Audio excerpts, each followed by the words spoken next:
Hi, welcome to ஜிபிஸ் family. இன்றைக்கி வந்து என்ன பார்க்க போகிறோன்னா, மொடவாட்டுக்கால் சூப்பு எப்படி செய்கிறதுன்னு பார்க்கலாம். அதுக்கு வந்து மொடவாட்டுக்கால் வந்து நான் இங்கே வில்லிவாக்கத்தில் எங்களுக்கு கிடச்சிது. இது வந்து ரேர், எங்கேயும் அவ்வளோ கிடைக்காது. கொஞ்சம் மார்க்கெட்டில் அது மாதிரி பெரிய பெரிய மார்க்கெட்டில் அது மாதிரி தான் கிடைக்கும். நீங்கள் அதை ட்ரை பண்ணி கிடச்சிதுன்னா கண்டிப்பாக வாங்கி செஞ்சு பாருங்கள். அவ்வளோ நல்லது. இதில் வந்து 4000 மருத்துவ குணம் இருக்குதுன்னு சொல்லியிருக்காங்க. அவ்வளோ நல்லது, நல்ல ரிசல்ட் கொடுக்குது. நம்ம 1 மந்த் ஃபுல்லாக நம்ம ரெகுலராக எடுத்துகிட்டு வந்தோன்னா அவ்வளோ நல்லா இருக்குது. எனக்குமே கொஞ்சம் பேக் பெயின் இதெல்லாம் அவ்வளோ இருந்தது. இப்போ எல்லாமே இல்லை, ஓரளவுக்கு ஃப்ரீயாக இருக்குது. இப்போ வந்து நம்ம அந்த மொடவாட்டுக்கால் வந்துட்டு நம்ம அந்த மேலே வந்துட்டு மட்டன் கால் எப்படி இருக்குமோ அதை மாதிரி இருக்கும். அது மேலே முடியெல்லாம் அந்த மண் அது மாதிரி இருக்கும். அதை வந்து நல்லா தூள் சீவி எடுத்துகிட்டு நல்லா பொடிசாக கட் பண்ணிவிட்டு நல்லா அலசிக்கணும். அது மண் அந்த ஒரு மாதிரி முடி மாதிரி இருந்துகிட்டே இருக்கும். அதனால் வந்து நம்ம நல்லா அலசிக்கலாம். உப்பு போட்டு அலசிக்கங்க. நான் உப்பு போட்டு தான் அலசிக்கிட்டு நம்ம அரைக்கிறதுக்கு அந்த மொடவாட்டுக்கால் கட் பண்ணி நம்ம அலசி வச்சுருக்கோம்ல, அதுவும் மிக்ஸி ஜாரில் போட்டுக்கலாம். வந்து பூண்டு, இஞ்சி அது தேவையான அளவுக்கு நான் எடுத்திருக்கேன். மொடவாட்டுக்கால் வந்து அந்த அளவுக்கு எடுத்திருக்கேன். நான் மொடவாட்டுக்கால் வந்து நான் 4 கிலோ வாங்கினேன். அந்த அளவு போட்டிருக்கேன்.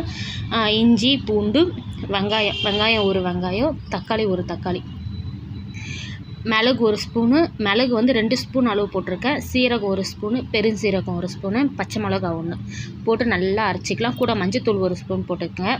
போட்டு நல்லா அரைச்சிக்க, நல்லா நைஸாக அரைச்சிக்கோங்க. அரைச்சிட்டு தாளிப்புக்கு வந்து நம்ம எண்ணெய் நார்மலாக சமையல் எண்ணெயை யூஸ் பண்ணலாம். நான் தாளிப்புக்கு எண்ணெய் போட்டு நான் 2 ஸ்பூன் அளவுக்கு எண்ணெய் போட்டிருக்கேன்.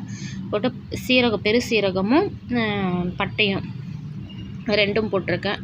போட்டு நம்ம அரைச்சி வச்சுருக்கோம்ல பேஸ்ட்டு, அதை வந்து சேர்த்துக்கலாம். கூட சேர்த்துட்டு கொஞ்சம் லைட்டாக வதக்கி விட்டுட்டு நம்ம அரைச்சில மிக்ஸி ஜாரில், ஆனால் அந்த ஜார் அளவுக்கு 3 பங்கு நான் எடுத்திருக்கேன் தண்ணி.